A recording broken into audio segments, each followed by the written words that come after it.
ಇವತ್ತು ಬೆಂಗಳೂರಿನಲ್ಲಿ ಮೆಟ್ರೋ ಬೇಕಾಗಿರೋದು, ಬಸ್ ಬೇಕಾಗಿರೋದು ದೊಡ್ಡ ದೊಡ್ಡ SUV ಇಟ್ಕೊಂಡು ಓಡಾಡುವಂತ ಜನಕ್ಕಲ್ಲ.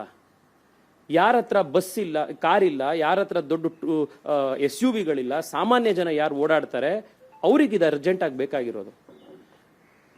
ಈ ಯೆಲ್ಲೋ ಲೈನಿಗೆ ಇವತ್ತು MP ಅರ್ಜೆಂಟ್ ಮಾಡ್ತಾ ಇದ್ದಾರೆ ಅಂತ ಹೇಳಿ ನನಗೆ ಅರ್ಜೆಂಟ್ ಮಾಡ್ತಾ ಇರೋದಕ್ಕೆ ಬೈತಾ ಇರುವಂತವ್ರು, ಮೆಟ್ರೋ ಲೈನಿಗೆ ಅವ್ರ ಕೊಡುಗೆ ಏನಿದೆ?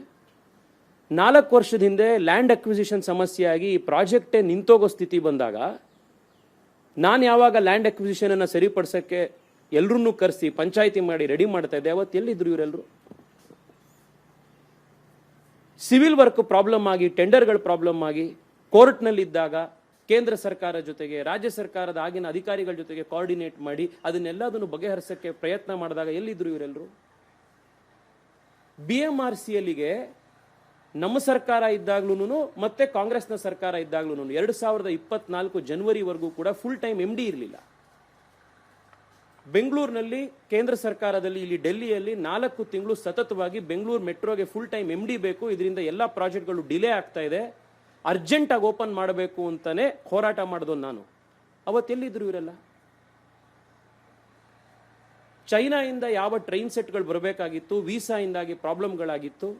ಕಲ್ಕತ್ತಾದಲ್ಲಿ ಫ್ಯಾಕ್ಟ್ರಿ ಪ್ರಾರಂಭ ಆಗ್ತಾ ಇರಲಿಲ್ಲ, ಅವಾಗ ಕಲ್ಕತ್ತಾದಲ್ಲಿ ಹೋಗಿ ವಿಸಿಟ್ ಮಾಡಿ ಫ್ಯಾಕ್ಟ್ರಿ ಶುರು ಮಾಡಿಸಿ ಅಸೆಂಬ್ಲಿನಲ್ಲಿ ಬೇಕಾಗಿರುವಂತಹ ಇಂಜಿನಿಯರ್ಗಳಿಗೆ ಜೈಶಂಕರ್ ಅವರನ್ನು ಹಿಡಿದು ಅಮಿತ್ ಶಾ ಅವರನ್ನು ಹಿಡಿದು ವೀಸಾಗಳನ್ನು ತರಿಸ್ಕೊಂಡು ಅದು ಉದ್ಘಾಟನೆ ಆಗೋ ಅದನ್ನ ಬೆಂಗಳೂರಿಗೆ ಕಳಿಸುವಂತ ಟೈಮ್ನಲ್ಲಿ ಕಸ್ಟಮ್ಸ್ ಪ್ರಾಬ್ಲಮ್ ಆದಾಗ ಆ ಪ್ರಾಬ್ಲಮ್ಗಳನ್ನ ಸಾಲ್ವ್ ಮಾಡಿಸಿ ಅವಾಗ ಎಲ್ಲಿದ್ರು ಇವರೆಲ್ಲರೂ?